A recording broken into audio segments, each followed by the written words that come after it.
ఇస్లాంలో అల్లా అను పదమును, నమాజ్ అను పదమును తెలియని ముస్లింలు ఎవ్వరూ లేరు. ఈ 2 పదములు అందరికీ తెలిసినా, పూర్వము ఈ 2 పదములు తెలుగు భాషలో పుట్టిన పదములని ముస్లిములకు గాని ఎవరికీ తెలియదు. తెలుగు భాషలో ప్రతి పదము భావముతో కూడుకున్న పదమై ఉండును. పదములోని శబ్దమును బట్టి అందులోని సారాంశము తెలియనిదిగా ఉండును.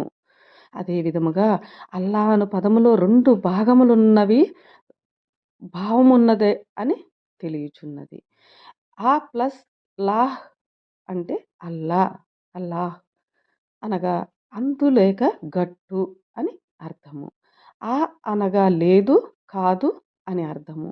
ఈ అర్థముల ప్రకారము అంతు లేనివాడు, హద్దు లేనివాడు లేక గట్టు లేనివాడు దేవుడు అని తెలియనట్లు చేయుచున్నది.